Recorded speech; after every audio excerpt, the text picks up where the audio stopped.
I'm astrologer and life coach Penny Dix. Welcome to my YouTube channel. Welcome back if you're one of my regular visitors here. But if this is your first visit, a very big welcome to you. I really hope you like my style of astrology and humor. And assuming you do, I would love it if you'd subscribe. So today I'm bringing a short heads up video. And the subject for today is about basically this Grand Cardinal Cross, like this. And at this point, the chart will magically appear above my shoulder. And there we go. Isn't that beautiful? So this is this Grand Cardinal Cross that you will have heard a lot of us astrologers talking about and getting totally excited about it. Basically, I've chosen this particular point in time for the Grand Cardinal Cross because the Sun, in the last anaretic degree of Cancer, is in opposition to retrograde Pluto, my dwarf planet of immense power, in Capricorn, retrograde. And both the Sun and Pluto, you will see, are squaring, that's hard square, the South Node in Libra and the North Node in Aries. Let's just have a look at how today, for example, can be affected by this energy, because the energy is going to kind of come in waves over the next few days. And we are going to have at various times, planets will come and create a cross. It won't always be cardinal, but there will be energies that come up to make this energy powerful and potent. Then what will happen is we will move back to just having a T-square from Pluto retrograde in Capricorn to both the nodes, the South Node in Libra and the North Node in Aries. And that energy, really we're going to have kind of pulling us in different directions for the rest of the year. But let's have a look at the energy today, because it is quite powerful, because there's some other things going on that will add a little bit of kind of texture and richness to this energy.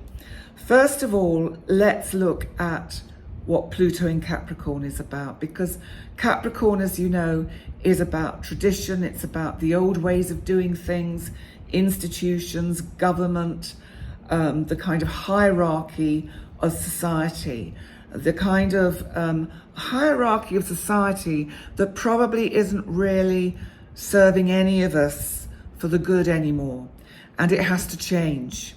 And this is what Pluto's move back into Capricorn is endeavoring to do. It is endeavoring to pull apart these final vestiges of this old-fashioned, old way of doing things, to allow the new to come in, which will come in as we move into the Aquarian energy at the end of next year, when Pluto fully moves into Aquarius.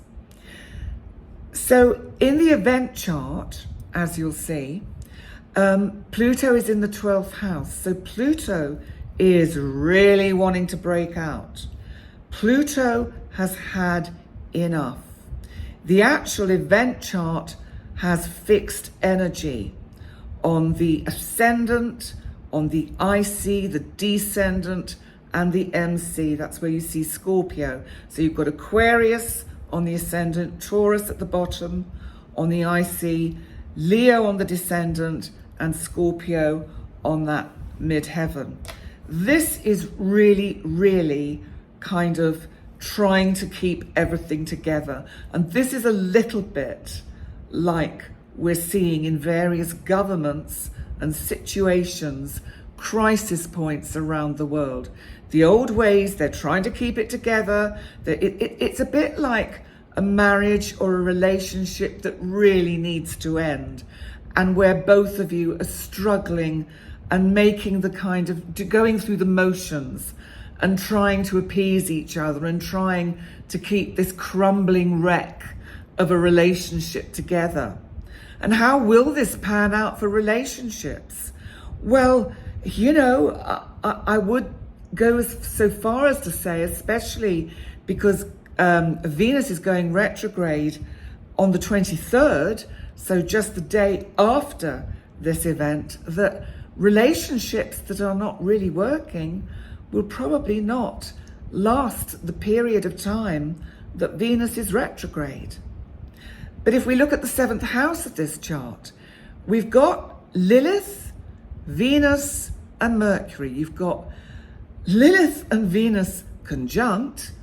So there's a little bit of Venus is flexing her muscles, getting ready for her retrograde motion. She wants to pull away from Mars that has already gone sailing off into Virgo and just kind of having a little look around there.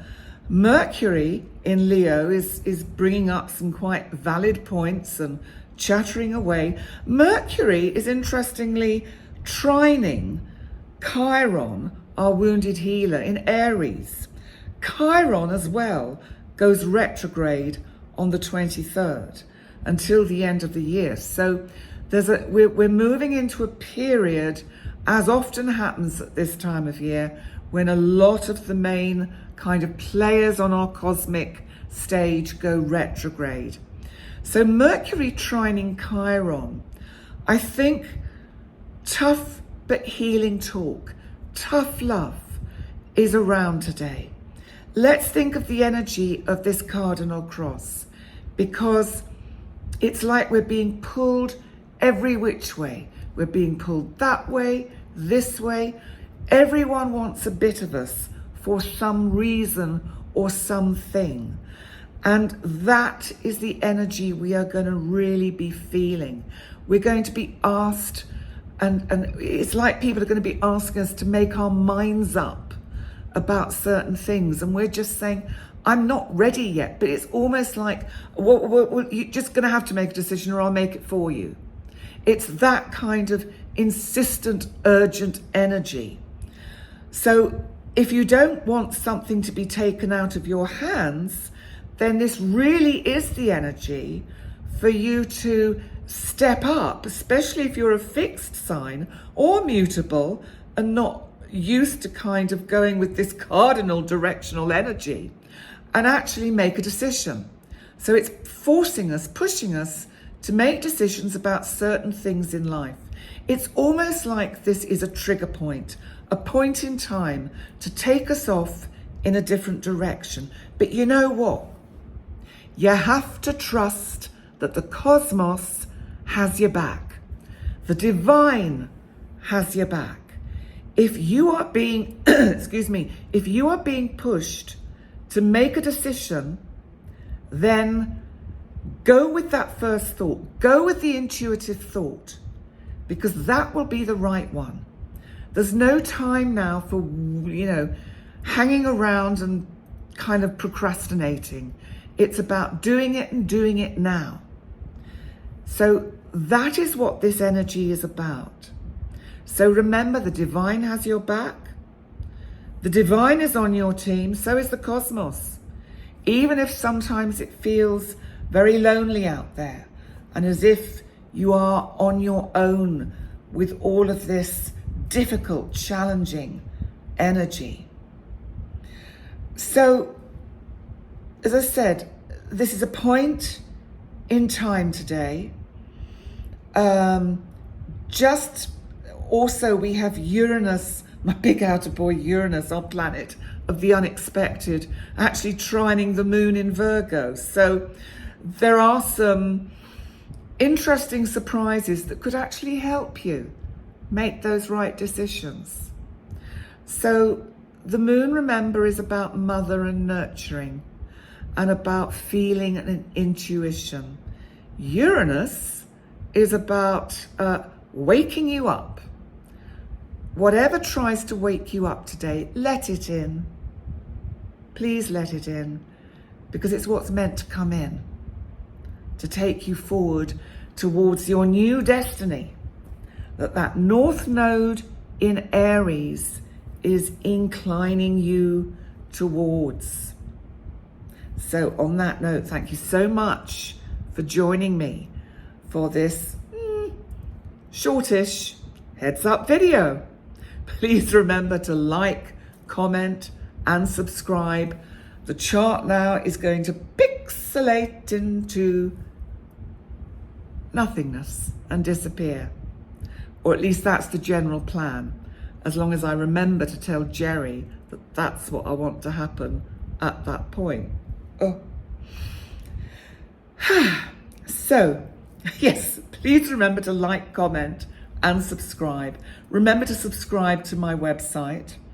And a lot of you are, and I really thank you. And please be patient with me with the plans that we're working on. All good things come at the right time.